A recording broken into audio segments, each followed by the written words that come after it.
बहू की प्रताड़ना से परेशान दंपति दर-दर की ठोकरें खाने को मजबूर, पुलिस पर भी एक पक्षीय कार्रवाई का आरोप। उरई कोतवाली क्षेत्र के जालौन रोड स्थित कालिदास महाविद्यालय के पास का यह मामला अब पूरे जिले में चर्चा का विषय बना हुआ है।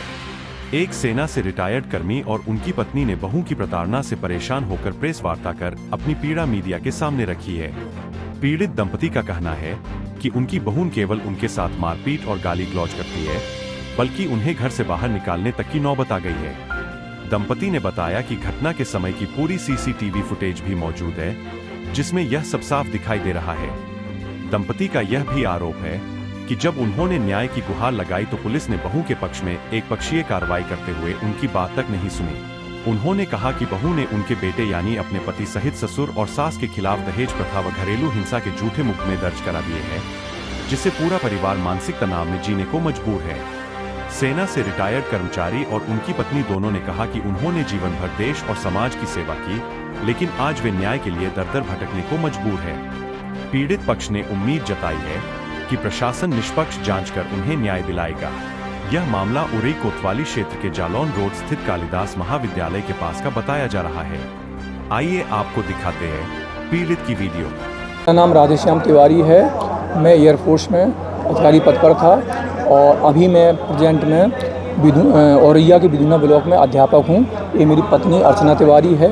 मेरे बच्चे की शादी 8 मई 2025 को हिंदू रीति रिवाज से बिना दान दहेज के राधा कुरचानिया पुत्री शैलेंद्र कुरचानिया के साथ संपन्न हुई थी। उसके बाद से बहू राधा ने बच्चे पर अलग रहने का दबाव बनाया और हम लोगों को प्रताड़ित करने लगी। हम लोग गाली गलौज करना और हमारी पत्नी को मारपीट करना।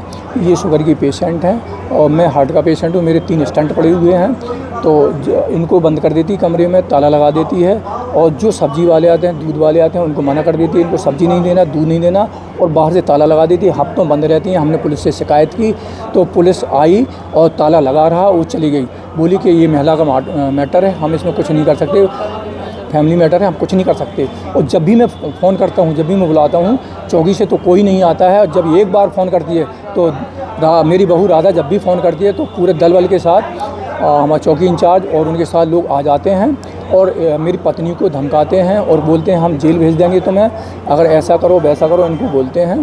तो मेरी बहू राधा इतनी क्रूरता कर रही है कि मेरा रहना मुश्किल हो गया। 2 महीने से मैं और मेरे बच्चे घर में नहीं आ पा रहे हैं।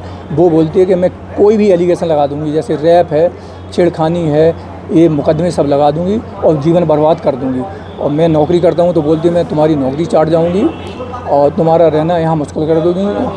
और मेरा बड़ा बेटा और मैं और छोटा बेटा भी नहीं आ पा रहे हैं और मैं अपने घर में किसी को बुला नहीं पाता हूँ। मैं अपने घर का कोई काम नहीं करा सकता हूँ। मैं घर का हूँ। क्या चाहते हैं? पुलिस से शिकायत है या किससे शिकायत? मैंने पुलिस से शिकायत की है। मैं कप्तान साहब से मिला हूँ तो कप्तान साहब ने मुझे डायरेक्ट किया था, एप्लीकेशन दी थी, तो उन्होंने जेल चौकी भेज दी। जेल चौकी वालों ने मुझे बुलाया कि भाई देखो यहाँ से मैं कुछ नहीं कर सकता हूँ, ये फैमिली मैटर है। उन्होंने लिखा लिया कि नहीं पुलिस से कोई दिक्कत नहीं, मैंने साइन कर दिया। अभी मैं पुलिस से चौकी इंचार्ज से कई बार मिल चुका हूँ, मुझे आश्वासन ही देते हैं और कुछ होता नहीं है। और ये बहू बोल रही थी, इनको गाली दे रही थी। 18 तारीख का ये वाक़या है। अभी 18 अक्टूबर की वाक़या है। तो उसने एक ग्रिल काटना, उससे कटर मशीन से लोहे से उसने गेट काटना चालू कर दिया। मैं आया तो मैंने कनेक्शन हटा दिया, तो उसने हमें प्लायर से मारा, जो कि हमारे अभी भी निशान है, मेरे 10-12 दिन हो गए हैं, अभी भी चोट के निशान है। तो हमने थाना इंचार्ज से बोला कि हमारा भाई मेडिकल करा दो, उन्होंने मेडिकल नहीं कराया। तो उस दूसरे दिन 151 किया, चालान किया मेरा, तब मेडिकल हुआ मेरा। तो मैं ये चाहता हूँ कि मेरे साथ अन्याय ना हो, न्याय हो, मैं अच्छे से रह सकूं। मैं ये चाहता हूं अब मैं अपने घर में अच्छे से आ जा सकूं, रह सकूं। और मेरी बात सुनी जाए। मेरी बात नहीं सुनी जा रही है, एक तरफा होता है। अगर मुझे कुछ होता, मेरी फैमिली कुछ होता, तो इसकी पूरी जिम्मेदारी मेरी बहू राधा और इसके परिवार की एवं प्रशासन की होगी, क्योंकि मेरी कोई सुनाई नहीं हो रही।